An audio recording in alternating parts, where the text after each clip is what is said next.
Welcome to steno series. यहाँ आपको मिलेंगे 80 शब्द प्रति मिनट की हिंदी डिक्टेशन। प्रतिदिन आपको 4 मैटर दिए जाएंगे, जिनमें से 2 सुबह और 2 शाम को होंगे। चैनल को सब्सक्राइब करिए और डिक्टेशन अच्छी लगे तो उसे लाइक करिए। अगर आपका कोई सुझाव है तो हमें कमेंट में ज़रूर दें, हम उस पर ज़रूर ध्यान देंगे। डिक्टेशन स्टार्ट होगा 5 सेकंड बाद। स्टार्ट।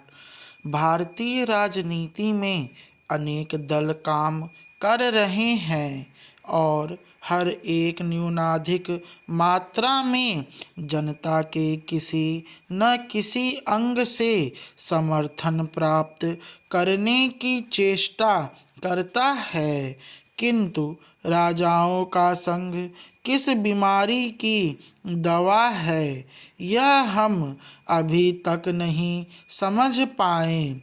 इस संस्था का अध्यक्ष महाराजा बड़ौदा को बनाया गया है और केवल इसी बात ने जनता में उसके खिलाफ एक आम धारणा उत्पन्न कर दी है।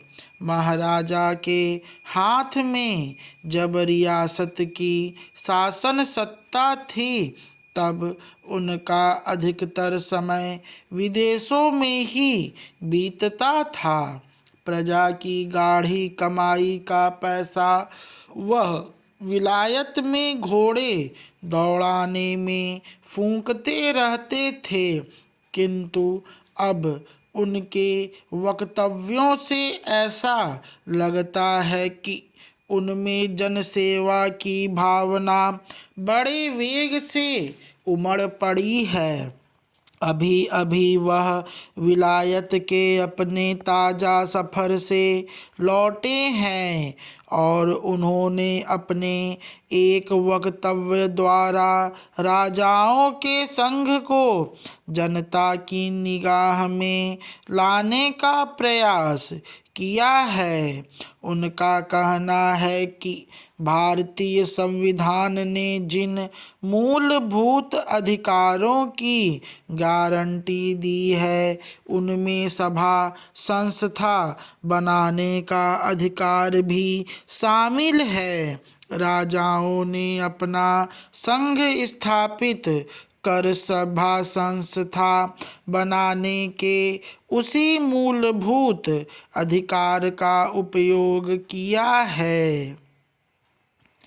जब तक राजा लोग संविधान की मर्यादा के भीतर रहकर काम करेंगे और संविधान को उलटने की नीयत से कोई काम नहीं करेंगे, तब तक उनके आपस में मिलने जुलने और विचार विमर्श करने पर कोई आपत्ति नहीं की जा सकती। किंतु राजाओं की एक विशिष्ट सत्ता भोगी श्रेणी रही है और उन्हें स्वेच्छापूर्वक अथवा बाध्य होकर अपनी सत्ता का परित्याग करना पड़ा है। राजाओं के संघ का मुख्य उद्देश्य राजाओं के हितों की रक्षा करना है। यह विचारणीय है कि नई व्यवस्था में राजाओं के कौन से हित हैं जिनकी रक्षा करने के लिए राजाओं को संगठित होने की आवश्यकता अनुभव हुई है।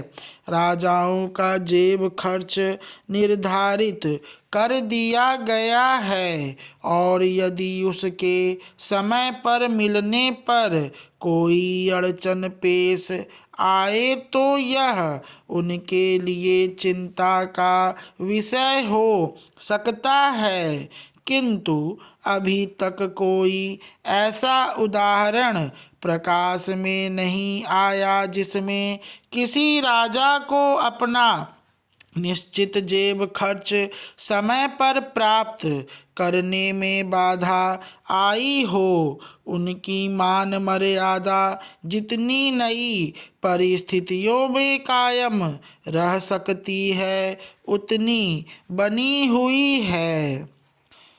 भारत यदि स्वयं को ज्ञान आधारित समाज के रूप में स्थापित करना चाहता है तो उसे पाठक आधारित समाज भी बनना होगा। पढ़ना कोई विलास या विशिष्ट वर्ग की आदत नहीं है, यह एक जागरूक नागरिक की बुनियादी आवश्यकता है। जो समाज पढ़ता है वही सवाल करता है और जो सवाल करता है वही अपने भविष्य की दिशा स्वयं तय करता है। अपढ़ समाज में विचार भी धीरे धीरे मौन हो जाते हैं और विचारों का मौन हो जाना किसी भी राष्ट्र के लिए सबसे बड़ा संकट होता है। स्टॉप। ये मैटर 448 शब्द का है। अगर आपको डिटेशन अच्छा लगा हो तो चैनल को सब्सक्राइब करें और लाइक करें।